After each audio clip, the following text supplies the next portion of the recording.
Hey, what's going on, guys? This is Gokhshtein Unfiltered, episode 8. We made it to 8, and I am joined today by two lovely gentlemen. We've been chatting way before we got on, and I hit the record button. I have John up there, and I have Pio. Who's John? Who's John? Did I get it wrong? Nick That's Pio. it. He's off the show. He's gone. Nick, my bad. I'm sorry. I apologize. It's Nick. And Pio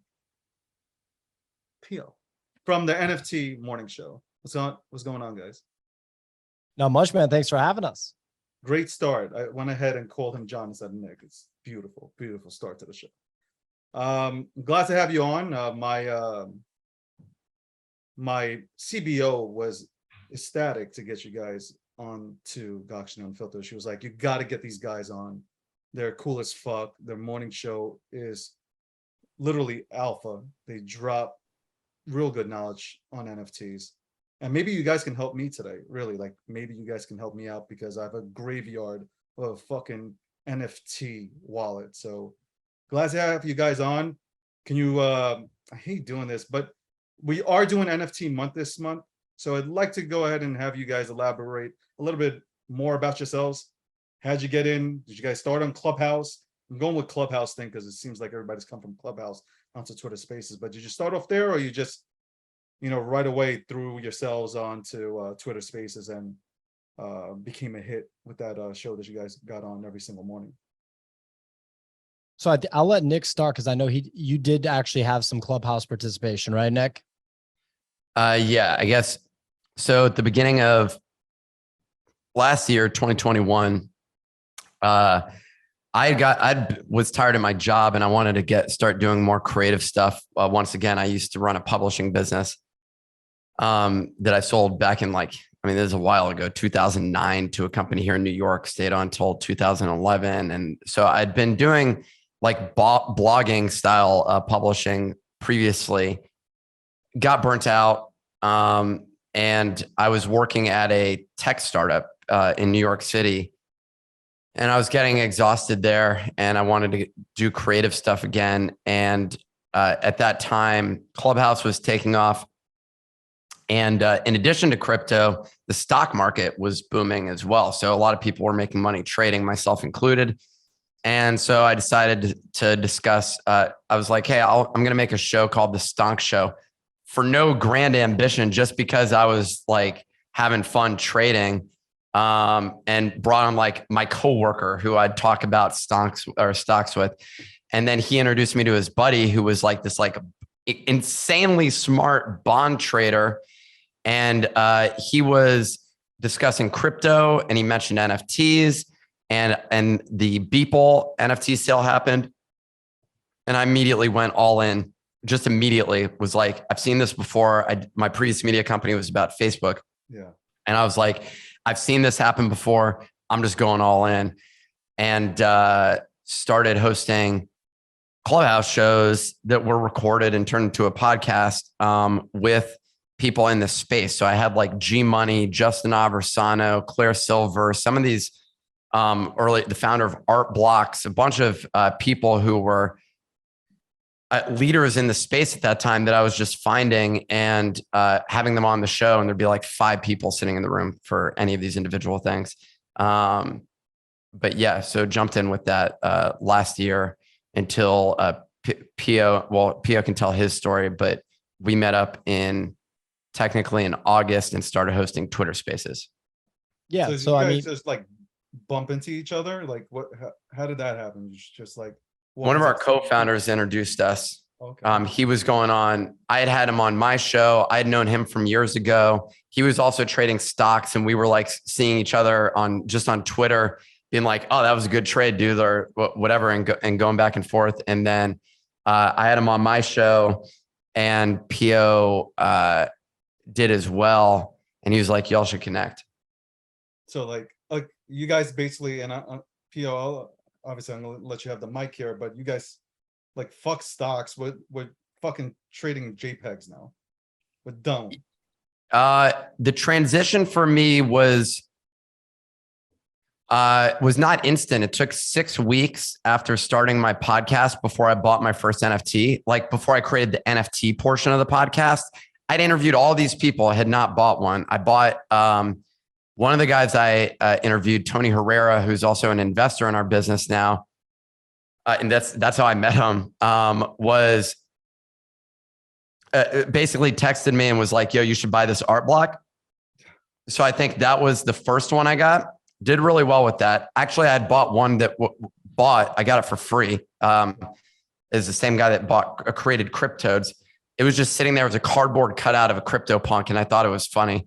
So I bought that, bought an art block, and then bought a Bored Ape.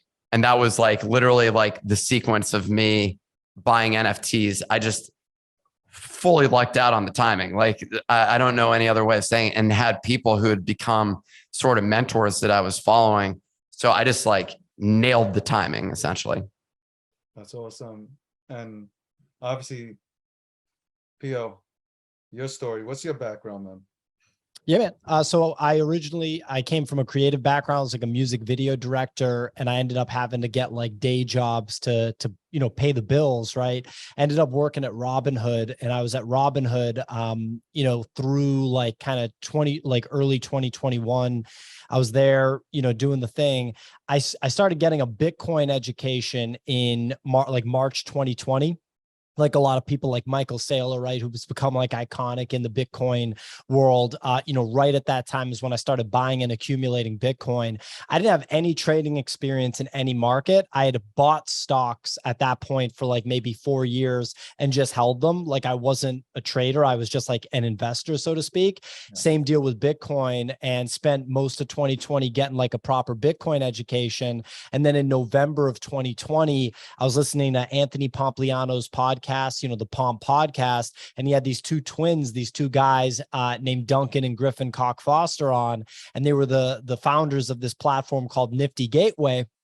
And they were talking about digital art, also known as NFTs. So right there in November 2020 is when I was like made aware of NFTs. And I kind of drew parallels between like NFTs and traditional art, NFTs and like baseball cards and stuff like that. I wish I had bought in right there, because that was right before like Beeple did his drop on NFT, or on Nifty Gateway, I should say. But I didn't end up buying my first NFT until February 2021. And then within like 2 weeks of, buying my first NFT, I just started making NFT content because, I had a content background. I was kind of looking for a space to plug into from a content perspective. I was literally going to do like cooking videos. Like that's where I was at. I was like, I'm doing like, that's what I'm doing. I'm doing cooking videos. I don't know about you, but I'm doing cooking videos. I was thinking about kitties. Like I was thinking about making videos of cats and just putting them on YouTube, because those things get like 40 million hits. It's a thing, yeah. You got to plug in where you can. But NFTs became my niche. And so right there from March 2021, I started going really hard with NFT content. I ended up like interviewing, the who's who of artists in the space. Nobody really watched that stuff. No one really watched the stuff I was making on YouTube. But then, they did, but like only a couple 100,000 views, which when you compare it to what me and Nick have done now is pretty small. And then by August, I got introduced to Nick by our third co-founder, who I'd been making content with too. And we started leaning into Twitter Spaces and YouTube. And that was kind of the birth of the media company. That's awesome. Like, like everybody thinks it's instant overnight, like, and they give up instantly because they don't see the results. They don't see the viewership. Like a lot of people could put out really good content and they just don't get the viewership. Like people just don't know about them, and it takes time. And good for you that people finally found you. I see it. Like your rooms, your Twitter Spaces. What is that average about? What, 1,000 to 2,000 people live? I'm not talking about the after replays, but like live, what do you have? Like 1,000 to 2,000 people? Simultaneous is the number you're looking at. But yeah, because you have churn, like ultimately like a podcast, for example, your average listen time is what, like 20, 30%, I don't know, call it 20 minutes or something like that. So your peak number that you're seeing is based on churn and as well as or retention. Like how do you get people to listen for 40 instead of 20 is the game that we're playing. But yeah, it peaks out at like 1,500 right now in this market, I would say usually, depending on the day. It can go as high as like 2,000 and above, but that's simultaneous listeners. The average show gets upwards of like 6K right now on Twitter. And we uploaded to Apple Podcasts and Spotify. Peak Bull, we were getting to like 2,300 concurrent, 2,400 concurrent, like without a guest, right? So I was really amped about that. It's been kind of a wild experience to watch the content, like the numbers impacted by the state of the NFT market. Like I didn't know it was going to be so directly correlated, but if you talk to any NFT YouTuber, if you talk to people on Twitter Spaces, it is insane how directly correlated the market is, where you can literally look at a graph of NFT volume and you can look at a graph of like your YouTube views and you're like, oh, well, there was the top. It's literally, you know, both charts, you could lay them over each other and it's the same top. It's kind of crazy. 100%. That's exactly, like, I'm with you on that, because like, you know, I average really good stats, and then all of a sudden, you know, bear market or bearish trends hit, and like everybody says, all right, I'm off, I'm done, you know, kind of thing. So yeah, but I mean, that's good. 1,500 people on average. You know, the bull market is eventually going to come back. You know, your numbers are going to triple, and you know, I had a chance to go and just sit back in your show or tune into your show and just listen to it. I think you guys do a phenomenal job. I'm not just saying that since you're on my show, because I tell somebody straight in the face, like, you really suck. But like, I guess that's the Brooklyn part of me that just is really, really, really transparent with somebody. But yeah, you guys are doing a hell of a thing. You mentioned Bored Apes, which is, it's funny because I feel like everything I fucking go into goes down. I was talking to Nick about this. You know, whether I bought in the beginning, top, but like everything I'm touching, I feel like I'm Steve Aoki. Like I am the total counter. Like, do not, like, people ask me, what do you get into? You don't want to know. Like anything I get into is like it's going the opposite direction. I actually want you guys to actually look at my NFT wallet. Your wallet. I'll take a look. Yeah. See how bad. Well, I have some good stuff, but how bad I FOMO'd into like shit in the NFT space. Well, I think we all have. That's just part of being in the space. I bought. You talk about percentages. 90% of mine I've probably lost money on, but I bought 2 Bored Apes. I mean, that literally that just made me basically all of my money. Now I bought a couple of other things that did well. There were some really lucky, like the Deadfellows one. That was like a really lucky one, right? I got airdropped the thing, which was insane. And that made me $50,000, like literally just airdropped to me. Like, holy shit. The Bored Apes, I've been airdropped $500,000 easily. Just sent to me. So like this is, I got the Damien Hirst. Did decently, but I didn't sell that at the top. Yeah. The art block that I bought did really well, and that was a big win for me. And there were a couple of others that I had bought that had done, you know, decently, but buying a Doodle, which I sold the other day for like a slight win. But I could have made way more. I think those went up to like $50,000 or something, and I sold it for like 15 or less. How'd you sell it? Man, because I get emotional. I have so many of these. I have too many. So I bought a punk now probably like 2 months ago, and it was such a big buy. I said I wasn't going to do it, and I put like, it was $90,000, and I'm playing technically with house money, but that's still, I would never buy anything at that price. Like every purchase I had, by and large, that I made money on was less than $2,000. Including, I got a Justin Aversano for less than $2,000, basically.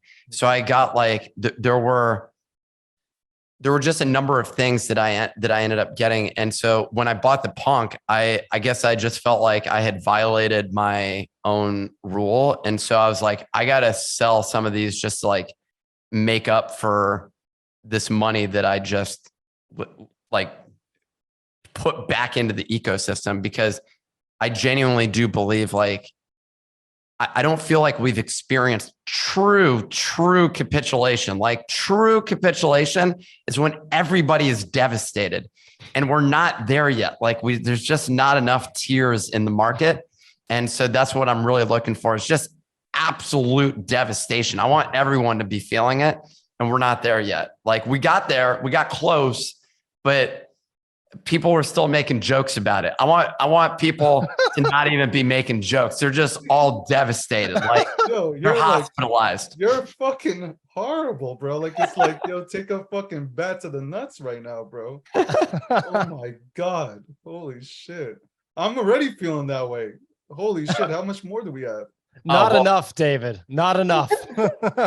I mean, I don't feel that the amount that I made was justifiable, basically, is the issue that I have. Like it feels like a complete joke. I had to like work my ass off for a couple of years building a business before. This time I just made a couple flips and like made a bunch of, like, it doesn't feel fair. Like there's some aspect of it where I'm like, I need my money to like just disappear. I need my portfolio to be completely worthless. And that's when I'm going to be like, okay, this is the bottom. I don't even know what people that are going to tune into this. I mean, they're going to fucking cry at this point. I don't know if they're going to finish watching the fucking episode at all. Hey, stick around and we'll make sure that you have tears. At this point, put a ball in my mouth and just start smacking me.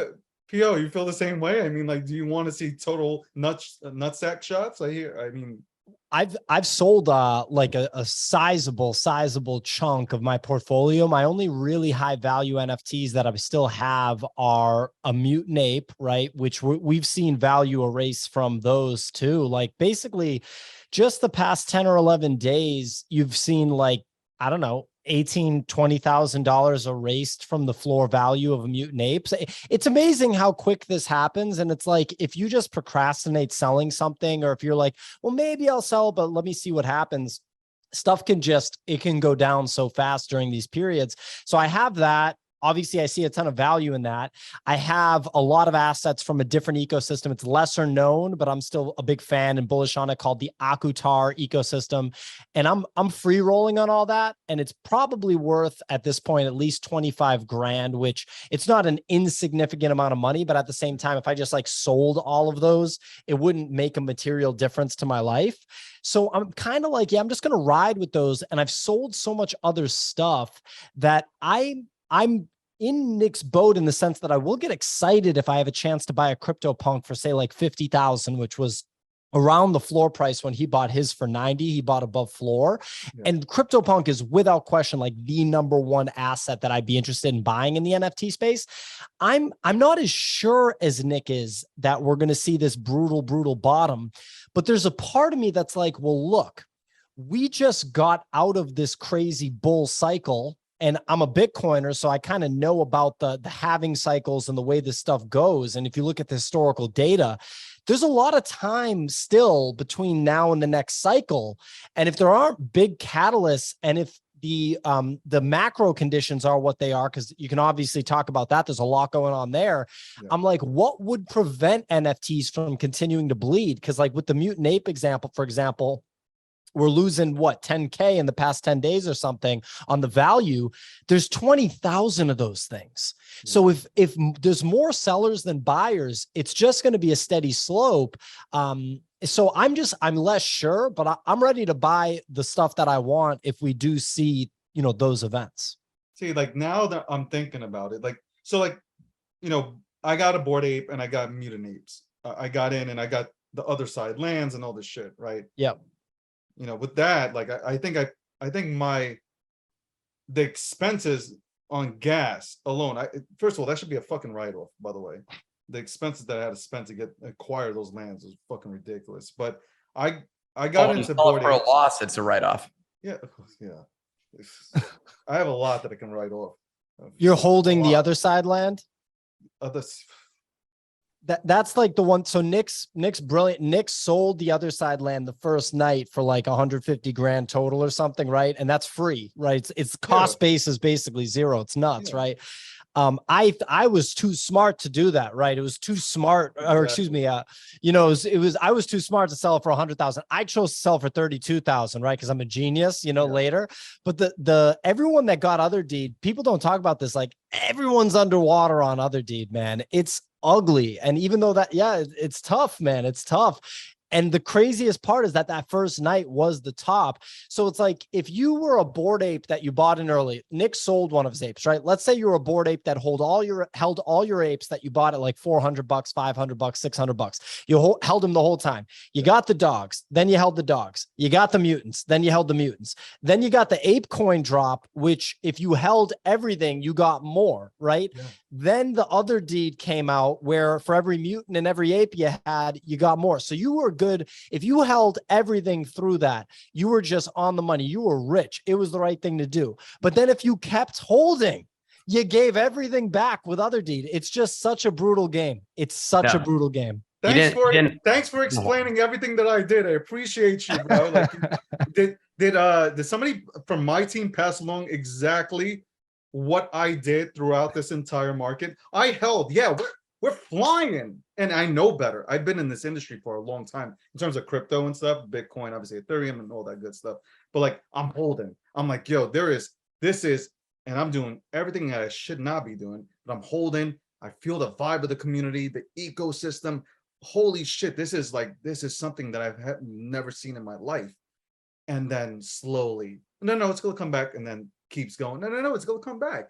And now I am like sitting here, and Nick's talking about more nut shots, and I'm like, what the fuck? Like, I've already taken them. My balls are bruised at this point. Like, I'm okay. Can we start reversing the trend?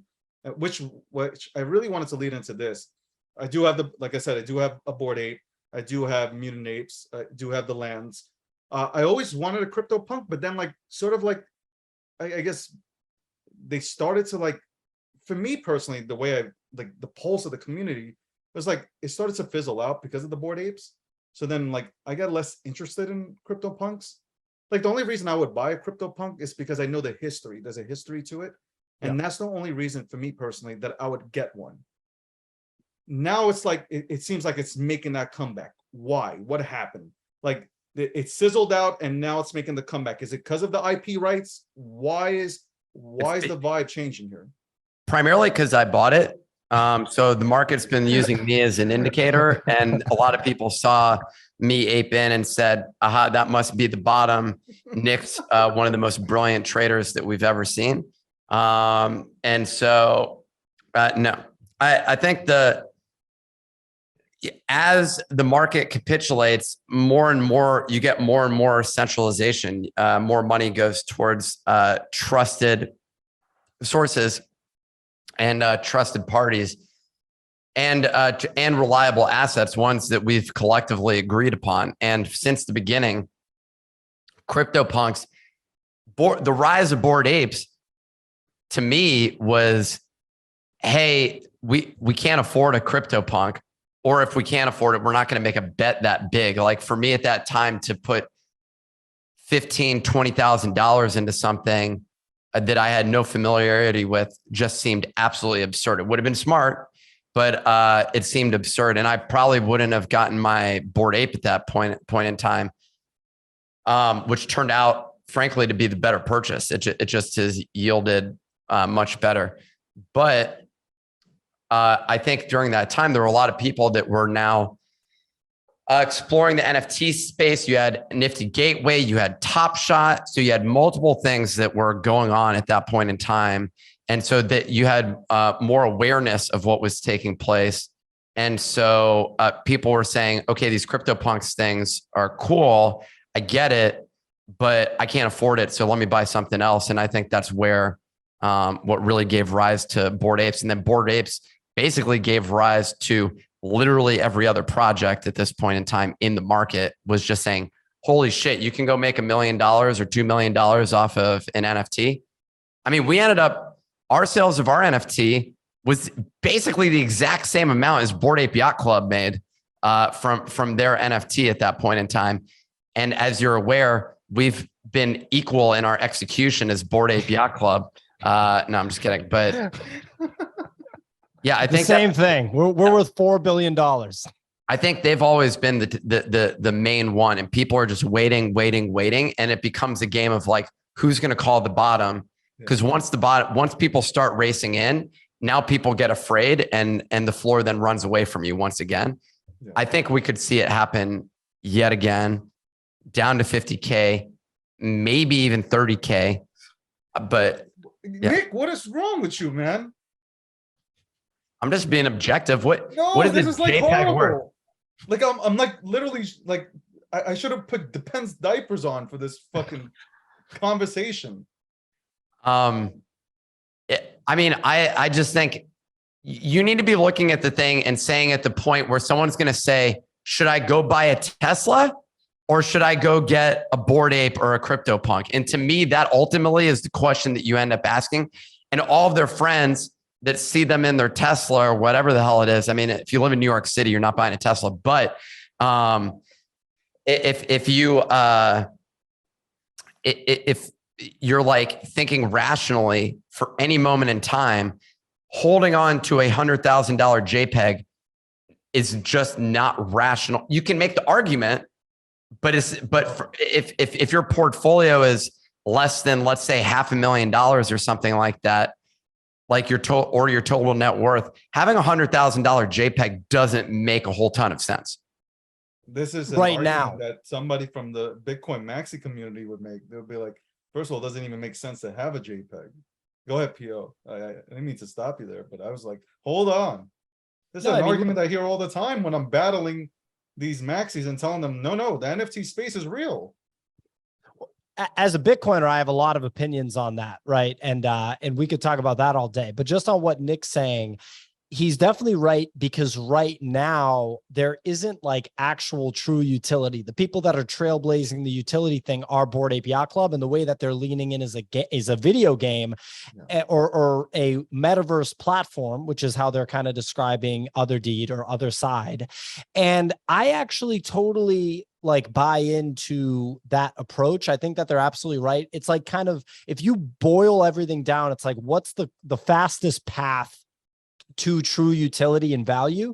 And it is like this kind of digital world, digital video game type of setup, so that people can actually like use these assets in a way that has some sort of value, right? You have to make the game fun. Like there's a lot of variables and everything, but I think it makes a lot of sense. But like what Nick's saying, it's like, there's times where I look back, and even if we had just, at the peak of the bull run, when random NFTs in your portfolio were worth literally $5,000, $7,000, $9,000, they're all worth like $300 now or less, right? So when you kind of, hindsight's 2020, but even if we had, forget about a Tesla. Obviously, a Tesla has crazy real life utility and everything. Even if we had diversified into other luxury goods, like if you bought a Patek Philippe watch or like a Gucci watch or something, even that would have been like, in my opinion, a pretty strong diversification away from just like the kind of the bubbly state of the market that we were in with these NFT assets, which are new assets. And right now I see guys like Keyboard Monkey, who's obviously a big crypto Twitter person. We had this guy, Sergito, his name's Sergio Silva. He's a big NFT Twitter personality. We had him on our show. And both of those guys, when asked, do you think CryptoPunks will reach their all-time highs again? Do you think Bored Apes will reach their all-time highs again? They said no, like not ever. And I disagree with that, because I think that that's actually being short-sighted. I think that at the bottom of a bear market, right, it's easy to say that, and that's where we're at now. But if you're making a bet that NFTs are just a practical application of blockchain technology, which is the technology that Bitcoin brought into the world in 2009 and is like the new iteration of the internet and is going to change everything from a technological perspective in terms of like the internet, then I think you actually can make a case that CryptoPunks will easily be worth, what was the top, Nick? Like a $400,000 floor, 450 or something. And right now they're 125K floor. You don't think they can 4X ever, Keyboard Monkey, And I mean, like Keyboard Monkey. It's just one take. Yeah. Yeah. I don't agree with that. Like I feel right now, like, I think it's an opportunity. Obviously this is not financial advice, but I think this is an opportunity for anybody who is looking to get in. Yeah. It's a perfect opportunity for them to get in. You can't time the bottom. Like if you've been in crypto, right? Like you can't, like people who say they got the bottom, or they call the top. Like it never happens. Like this is for me personally, like I'm looking at CryptoPunks and like I'm looking at more Bored Apes now. Like I'm okay at getting in at this price. And if it even goes lower than this, I'm fine. Like I am totally fine because like I said earlier, like you can't call the bottom on these things. And like that guy saying like it can't come back, it can destroy all-time high. Well, that's the same shit that was being said about Bitcoin and everything else that is legitimate within, you know, the crypto space. Like, oh, it's never gonna break to $20,000 again. Yeah, we hit 69. So like, you know, the market will dictate, the people will ultimately dictate the price of the Bored Apes and obviously the CryptoPunks and whatever else is in the space. I do agree with you on one thing though. Like for me, when I started to, I guess, hear about NFTs, for me, the utility was, hey, I think this will be great if it was implemented into real estate. And like you can go ahead and even NFT yourself to where you own your brand and likeness kind of thing. So like for me, that's where the utility was. It just started out with pictures and JPEGs. Like it started there and that's okay. Yeah. But like if you look 2 to 3 years out, I think that's where we will be with the utility case. It's going to evolve big time. Big time. That's what people, and Bitcoin is still evolving, right? Like 12 years down, Lightning Network, layer 2s, layer 3s, Ethereum's about to have the merge. All this technological stuff can be built. And like, it's just not going to look the same in 10 years. And we're just scratching the surface. But the caveat, like the asterisk that you have to bring up with this is that doesn't mean the random NFT project that you bought into, whoever you are in the NFT space 4 months ago at the top with founders that made $3.5 million and thought that they were geniuses. And now we're just like, we made $3.5 million. Like we're done. Like we killed it. You know, that doesn't mean that that random project will come back. But we were talking about Bored Apes. We're talking about CryptoPunks. That does not mean that random NFT project XYZ that you bought in January is going to come back. In fact, my bet is that it's going to go to zero if it's not called Bored Ape Yacht Club or CryptoPunk, just because 99% of these things are going to go to zero. Because me and Nick had the realization recently. It's like, dude, so much of this stuff was just straight scams. It's kind of crazy, you know? My thing is like, you mentioned the merge, right? So like, there's a lot of people that are getting out of, let's say, a Bored Ape and waiting until after the merge happens to get back into a Bored Ape. Because now the confusion is, well, if there's going to be a Bored Ape on the old platform, and now there's going to be this new, because they came out the same, and well, no, we're recognizing the Bored Ape on the POS side.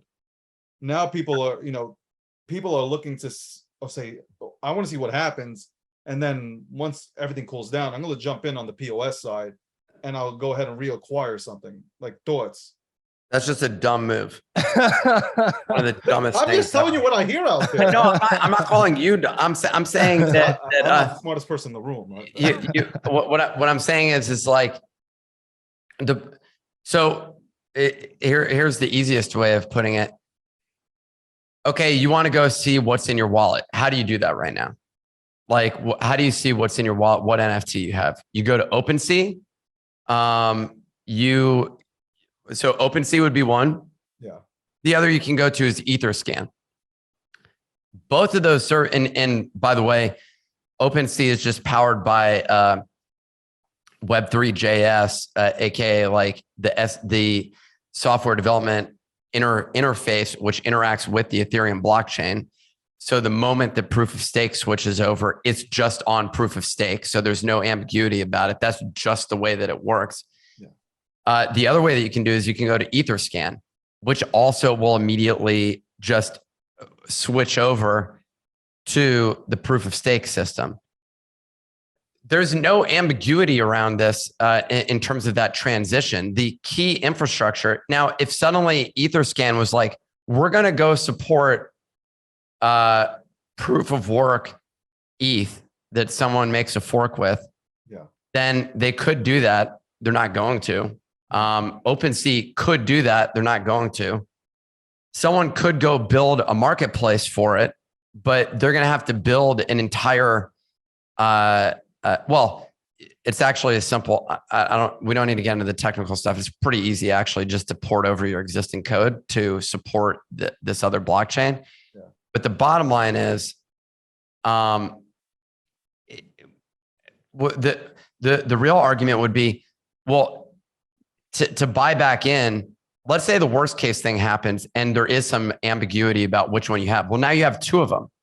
So you have one on proof of work and you have one on proof of stake. So are you going to go buy two of them? Like, I just don't understand it. The logic doesn't. It's better to have one going into the merge because then you're covered either way. You got both. Exactly. I just doubled my portfolio. But like people are like, that's what I'm saying. Like people are like, I see this on social media. I'm like, what are you talking about? Like, you guys are just making up things as you go along, like to just start something to go ahead and fucking talk about. I get it. It's boring right now. Start using that energy to fucking build instead of fucking quack about shit that doesn't make sense. Which leads me to this point. Bored Apes, obviously, you guys have heard about the scandal with the whole racism. Right, what is it? Ryder Rips has come out and said that it's a racist project and such. What do you guys feel about that? Yeah, I mean, I'm Jewish, so like I'm sitting back here and like, okay, all right, let me look into this. I watched the hour show or whatever, that YouTube shit that was put on there. If it was compelling, if it was really racist, I'd be out. Like if it was really, if I felt it was racist, I am a guy on principle. I am out. Well, I'm Jewish, and that's why I got my Bored Ape, the one with the swastika on it. I'm not sure if you saw that one. So it's it's one of my favorites.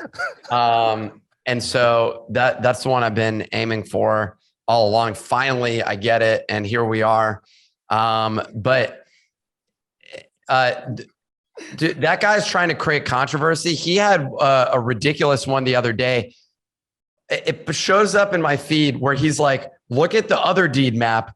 Now look at this other map that a Nazi soldier created back in 1947, whatever the year was.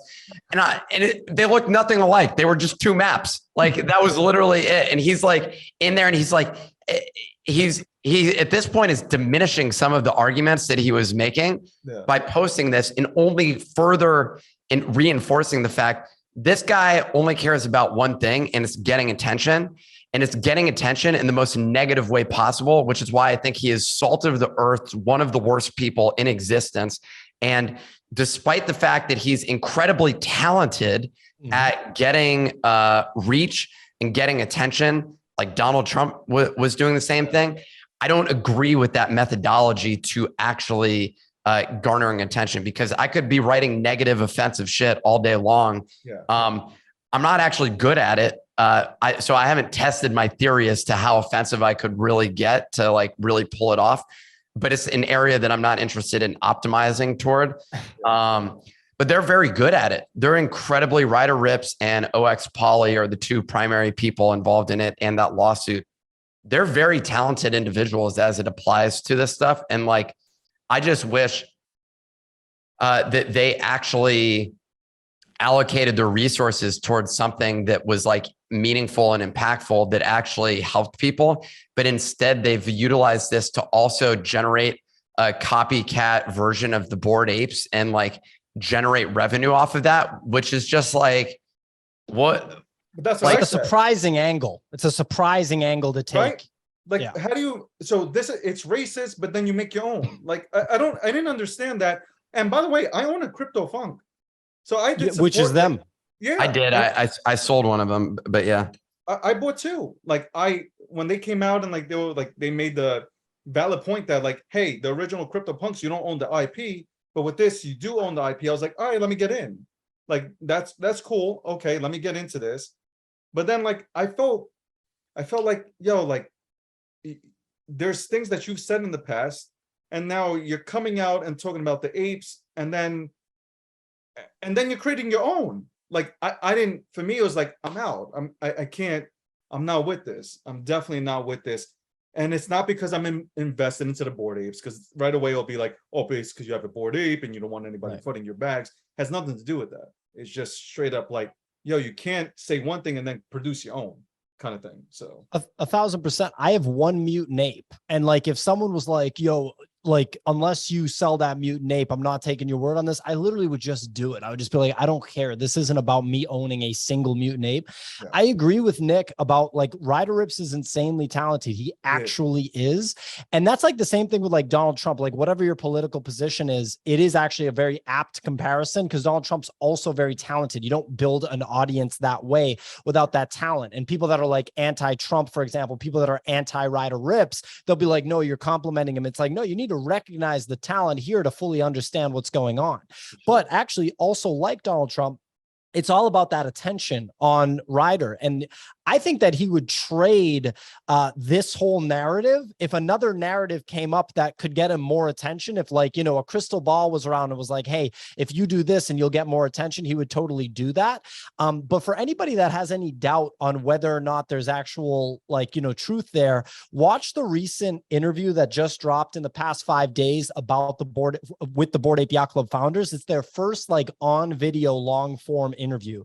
So it's the first time that you get to kind of actually see them interact long form.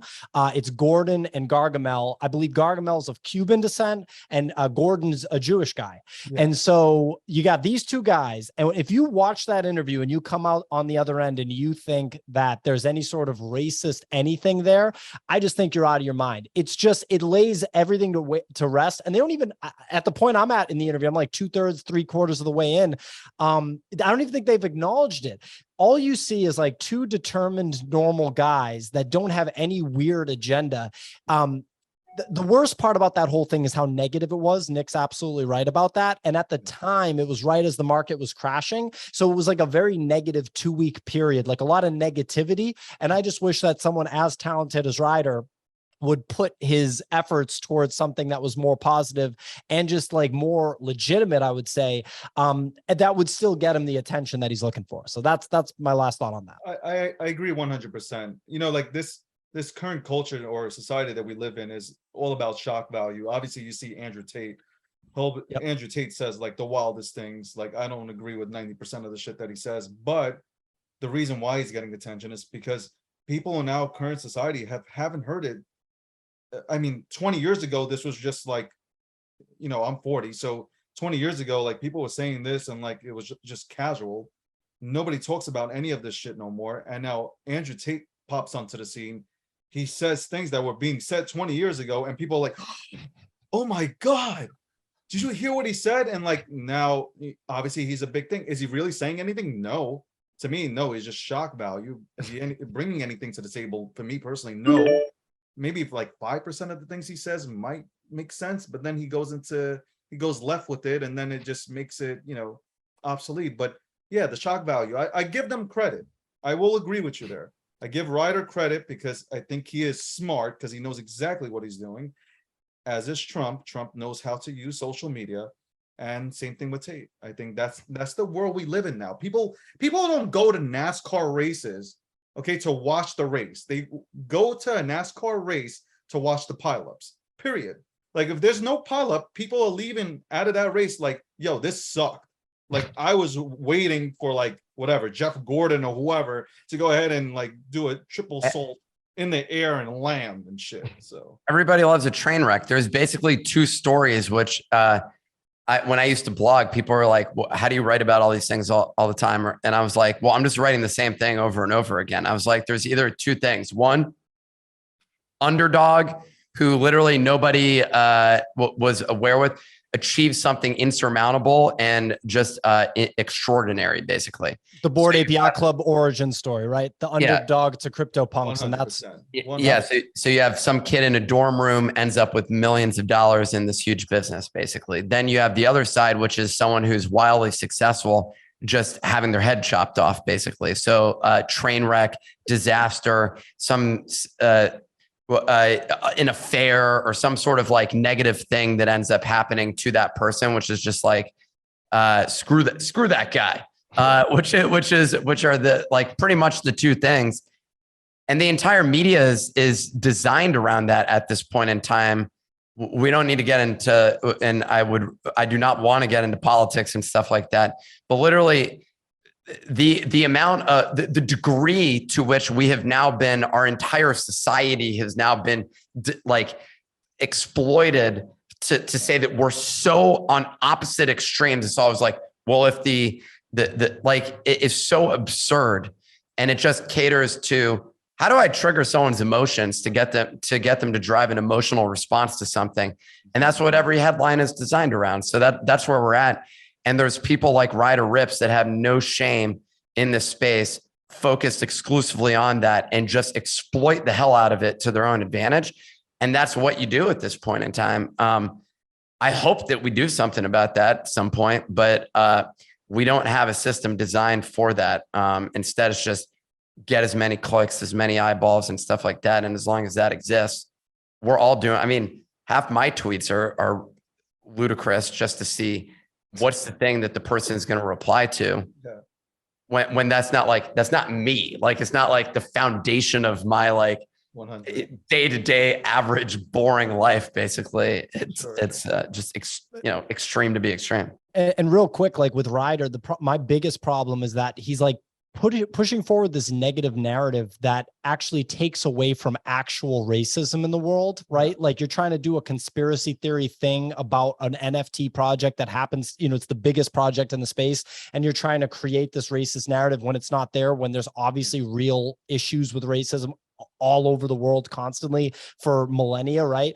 Yeah. And then, like, dude, when I look at Tate, I'm surprised that they took Tate down from Twitter, because I'm like, dude, people are just entertained by this guy because he's wild. Like, I don't really think that there's like disciples of Tate that are like, I mean, the guy literally is just like, women should be in the kitchen making sandwiches. It's just like, dude, like, is that really like that? Like, you're taking it that serious? It's just like, a woman doesn't know what she wants, so a man has to tell. I'll say this: I don't agree with accounts being taken away, because we need to hear the other side. Yep. When we take away the other side and we don't hear different opinions, we learn nothing. We level out. Yeah. So like, personally, when I have spaces, I bring up people that I disagree with, just because I need that other side. I need that other opinion. I might not agree with it, but they might say something that gives me that aha moment. Tate, I personally had this space at late at night. We had a lot of people who came in, and I was like, I don't believe he is. I'm so sorry. It's okay. This unfiltered, man. Don't worry about it. I don't believe he's like this. Like, somebody said that they compared him to Hitler. I was like, no, like, I don't believe this guy has that kind of pull to make. But, you have these young guys right out there. This is the only thing about Tate. You have these young guys that don't know how to talk to girls, right? Especially through the pandemic. Like, you have these dudes that haven't left their house for 2 years or some shit like that. Now they're leaving. They don't know how to talk to women. You see Tate out there saying like, you got to do this, you got to do that. Like, you got to, and like, now, like, they try it, a girl rejects them, and they get mad. And now what do? Do they lead with like violence? Do they start disrespecting a woman? That's the catch there for me. Well, there's a bunch of like pickup artist stuff online that does the exact same thing. So I don't know that this is like, I don't know. I don't watch Andrew Tate. I don't know enough about him. You don't? He's all over. I've seen like 3 clips of him. I saw there was someone that interviewed him. I guess it was Pomp did an interview with him. And I started watching the beginning of it, and I was just like, I'm good. Like, yeah, it's just a performance. But no, I know what you mean, David. It's like, you don't want people to misinterpret it. But at the same time, like, we had Ryder on our show actually before, like, we knew the whole thing. And the reason why that crew prevents themselves from coming back on a show like ours is like, I would love to be able to have people on to show the other side. And we do have a lot of examples of that, but when they came on the show, it was just obsessed with attention for themselves, and they weren't actually even adding to the content. So then you're losing the audience. So that doesn't work. But yeah, I mean, look, there's a lot of people doing different things in content. There's different paths to virality, right? And I mean, we're doing what we can do, and you're not going to see me all of a sudden just being like, women don't have minds of their own, like I'm Andrew Tate, like whatever, whatever he's doing out there, I'll say it again. He's not going to be around in 2023. That's my, honestly, that's my opinion. I don't think, like, he has everything set up to where, he has this hustler university or hustler, whatever it's called, and like people are just like getting paid to push out his content, at some point, you know, the shock value ends unless you bring utility. We were talking about earlier, unless you bring real utility to the table. I mean, to each his own. Howard Stern was an innovator, right? Like Howard Stern came onto the scene. Should we have banned, you know, took away his platform also? Again, I don't agree with taking away the platform. Allow, you know, people like his stuff, let them listen. I personally, not my taste. It's just unfortunately, as I'm on like TikTok or I'm on YouTube, his reels are just popping up as I'm trying to watch Jordan Peterson, you know, or Les Brown or whoever trying to give me some motivate or inspirational shit that I can go ahead and log into. Speaking of that, to turn back to NFTs, we start back on this bull run. Who takes over that number one position? Because we mentioned the punks and we mentioned the Bored Apes. Who cements that position as the number one NFT in this space? One of those two. I mean, look, long term, the play for punks, I think, is that you just do nothing and they become like iconic fine art, similar to like a Picasso or something, where they're like the first NFT collectibles collection and they represent something. And you see like a massive print of a punk with a fine art frame on it in a museum. Like that's what I would see from the punk. And they become the thing that like billionaire guys just need to have. But then on the other side, if no pun intended, if other side becomes like a really big deal and the Bored Ape is the grail asset from that ecosystem, and there's just layers and layers and layers of utility on that, then you see the Bored Ape. I mean, given the fact that CryptoPunks and Bored Apes are owned by the same entity, and that's entity's number one thing is Bored Apes, I think Bored Ape is probably a pretty safe bet that it would be the number one. But there's different angles to think about it. And the fine art play, that's when valuations get out of control and you see like a Basquiat painting sell for 400 million bucks. So it's like those narratives can create some crazy valuations. Nick, yourself? I'll go with CryptoPunks. All right. I'm going to go with, obviously, because I have it, I am praying to God that it's the Bored Ape Yacht Club. Guys, love the conversation. You guys are fucking awesome. I hope you continue to do your thing in this space. I'm rooting for you guys. You definitely do drop alpha in your spaces and you make it fun. Thank you so much for coming on to Gokhshtein Unfiltered, episode 8. You guys want to hit off the crowd with anything that they might not know about before you guys go? Yeah, just check out thenifty.com, check out our NFT, the Nifty portal. If you're on Twitter, follow us on Twitter. Not too hard to find. Nick's all Nick. My name's a little harder to spell, but if you just look for pio.eth, you'll find me. And that's, we have all our content either happening on Twitter or we're posting links to it on Twitter. So it's not hard to find our stuff. If you're interested in NFTs, if you're interested in crypto content, check it out. Thanks a lot, guys. I appreciate you guys. And hopefully we'll have you on the show next time. Thanks so much. Thanks, Have a David. good one, guys.